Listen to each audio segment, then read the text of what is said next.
Hello friends. Shrimad Bhagavad Gita का 16वां अध्याय देवासुर संपद विभाग योग अर्थात दैवी और आसुरी स्वभाव का विभाग योग कहलाता है। इस अध्याय में श्री कृष्ण ने मनुष्यों के दो प्रमुख स्वभावों दैवी और आसुरी के बीच के अंतर को विस्तार से समझाया गया है। इसमें कुल 24 श्लोक हैं।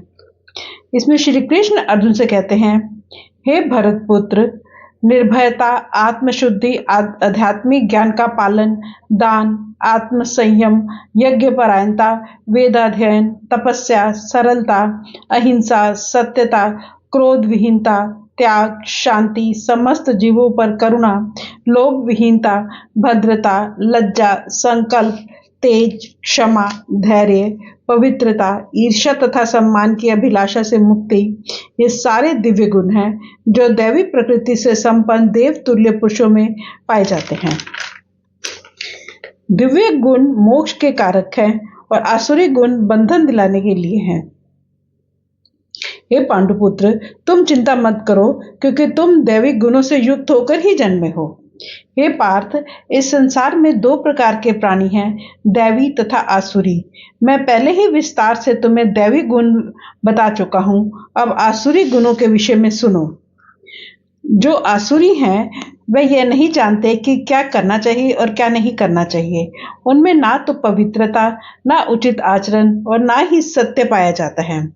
आसुरी लोग कहते हैं कि जगत मिथ्या है, इसका कोई आधार नहीं है और इसका नियमन किसी ईश्वर द्वारा नहीं होता। वे कहते हैं कि यह जगत काम इच्छा से उत्पन्न होता है और काम के अतिरिक्त कोई अन्य कारण नहीं है। ऐसे निष्कर्षों का अनुगमन करते हुए आसुरी लोग, जिन्होंने अपना ज्ञान खो दिया है और जो बुद्धिहीन हैं, ऐसे अनुपयोगी एवं भयावह कार्यों में प्रवृत्त होते हुए जो संसार का विनाश करने के लिए होते हैं, कभी न संतुष्ट होने वाले काम का आश्रय लेकर तथा गर्व के मद एवं मिथ्या प्रतिष्ठा में डूबे हुए आसुरी लोग इस तरह मोहग्रस्त होकर सदैव क्षण भंगुर वस्तुओं के द्वारा अपवित्र कर्म का वर्त लिए रहते हैं। आसुरी लोगों का विश्वास है कि इंद्रियों की तुष्टि ही मानव सभ्यता की मूल आवश्यकता है और इस प्रकार मरण काल तक उनको अपार चिंता होती रहती है। वे लाखों इच्छाओं के जाल में बंद कर तथा काम और क्रोध में लीन होकर इंद्रिय तृप्ति के लिए अवैध ढंग से धन संग्रह करते रहते हैं। आसुरी व्यक्ति सोचता है, आज मेरे पास इतना धन है किंतु भविष्य में यह बढ़कर और अधिक हो जाएगा।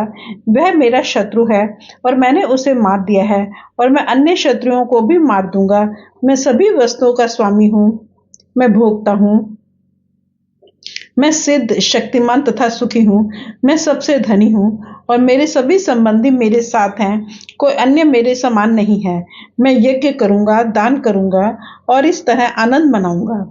इस प्रकार ऐसे व्यक्ति अज्ञानवश मोहग्रस्त होते रहते हैं। इस तरह आसुरी लोग अनेक चिंताओं के में फंसकर मोह जाल में बंध कर इंद्रिय भोग में अत्यधिक आसक्त हो जाते हैं और नरक में गिरते हैं।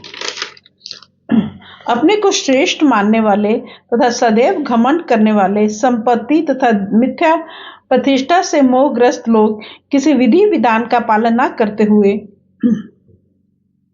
कभी कभार नाम मात्र के लिए बड़े गर्व के साथ यज्ञ करते हैं। मिथ्या अहंकार, बल, दर्प, काम तथा क्रोध के से मोहित होकर आसुरी व्यक्ति अपने शरीर में तथा अन्यों के शरीर में स्थित भगवान से ईर्ष्या और वास्तविक धर्म की निंदा करने लगते हैं। जो लोग ईर्ष्यालु तथा क्रूर हैं और नराधम हैं, उन्हें मैं निरंतर विभिन्न आसुरी योनियों में भवसागर में डालता रहता हूँ। हे कुंती पुत्र, ऐसे व्यक्ति आसुरी योनि में बारंबार जन्म ग्रहण करते हुए कभी भी मुझ तक पहुंच नहीं पाते। वे धीरे धीरे अत्यंत अधम गति को प्राप्त होते हैं। इस नरक के 3 द्वार हैं, काम, क्रोध तथा लोभ। प्रत्येक बुद्धिमान व्यक्ति को चाहिए कि इन्हें त्याग दे क्योंकि इनसे आत्मा का पतन होता है। हे कुंती पुत्र, जो व्यक्ति इन तीनों नरक द्वारों से बच पाता है वह आत्म साक्षात्कार के लिए कल्याणकारी कार्य करता है और इस प्रकार क्रमशः परम गति को प्राप्त होता है। जो शास्त्रों के आदेशों की अवहेलना करता है और मनमाने ढंग से कार्य करता है, उसे ना तो सिद्धि, ना सुख, ना ही परम गति की प्राप्ति होती है। अतएव मनुष्य को यह जानना चाहिए कि शास्त्रों के विधान के अनुसार क्या कर्तव्य है और क्या अकर्तव्य है। उसे ऐसे विधि विधानों को जानकर कर्म करना चाहिए जिससे वह क्रमशः ऊपर उठ सके।